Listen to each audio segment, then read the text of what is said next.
Well, today we focus on the high cost of living in South Africa, the rising prices of food, fuel and electricity, just some of the challenges facing many households.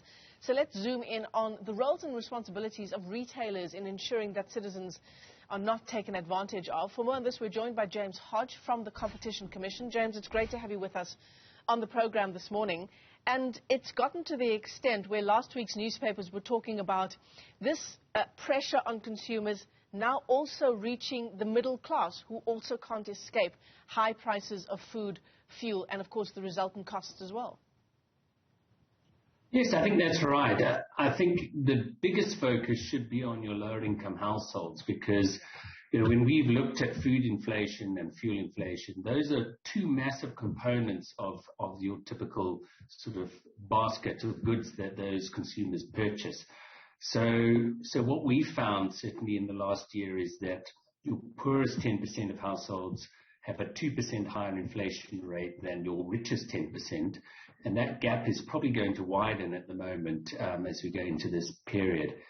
And I think it's particularly concerning because middle class households can cut back on some luxuries and other discretionary spend, but your lower income households really have little choice but to start to dig into the extent of nutrition, for instance, that they eat, and cut back on other transport costs in search of jobs.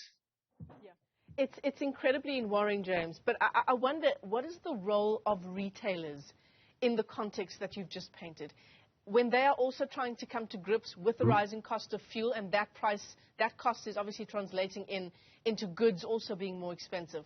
Is there a duty here of retailers to try and protect that part of the consumers that you've just pointed out to us, the poorest of the poor in South Africa? There certainly is, and we did see some misbehavior in previous sort of waves of food inflation, like with garlic and ginger. And I think, our problem in South Africa is we do have a concentrated industry in the retail, so there is an opportunity to exploit that. But there is an obligation, I think, first of all, not to increase prices more than cost increases and to only increase them when your costs go up. But then also, a lot of these food prices are cyclical, so we will have an increase in the wheat price because that also changes over time because, in a sense, the farms will respond to high prices by putting more into the market. So there's also an obligation to reduce prices quickly as their costs come down. Yeah. And that I think is the duty to consumers right now. And is this something that the Competition Commission can enforce and sanction where necessary? Absolutely. So we have been fast to act before, and we have an ongoing monitoring process. So we are actively at the moment looking at how much the prices are going up in your upstream sort of food commodity markets and seeing how that's influencing retail prices. If we find that those margins are starting to grow, we'll have no hesitation in acting. And we have quite established case precedent that will make it easy to enforce. But we also prefer that we don't be put in that position. So we do have high-level dialogues with retailers occasionally just to set the expectations of what we think they need to do. It's such a difficult situation we're in as a country, especially in light, James, of what's unfolded in KwaZulu-Natal, in parts of KwaZulu-Natal as a result of the floods, a province that was still trying to recover from the riots of July of last year.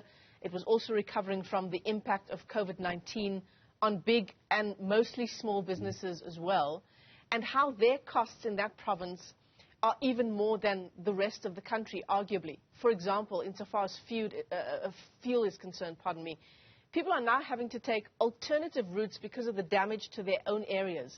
So they're driving further to get to work and get to school.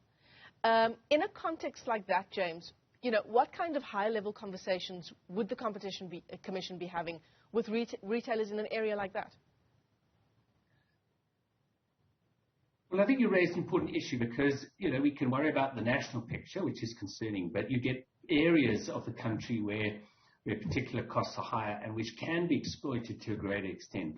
So the kind of conversations we have is that those national retailers need to ensure that prices in those areas, even if costs are higher, that the prices are the same as they would be nationally. So almost equalize the pricing. And typically a lot of them will do that, but a lot of them also have regional prices. And so you could see higher prices in KwaZulu-Natal. And that we would discourage. And we'd also encourage that consumers make us aware. So we all know that prices maybe expect to go up because of food inflation.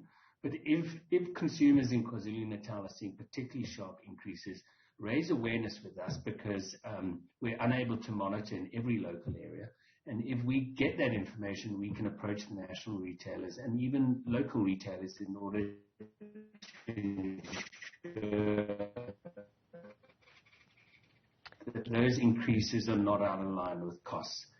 James, I'm going to thank you for your time this morning because we do seem to be battling with our connection to you, but that's an incredibly valuable point that you've raised there.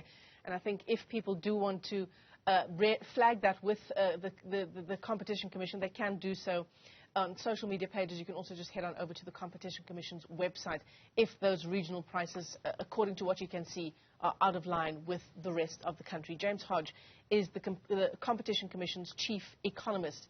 And, of course, we're tracking the story also in light of GDP figures for the first quarter of 2022 being released by Stats SA tomorrow.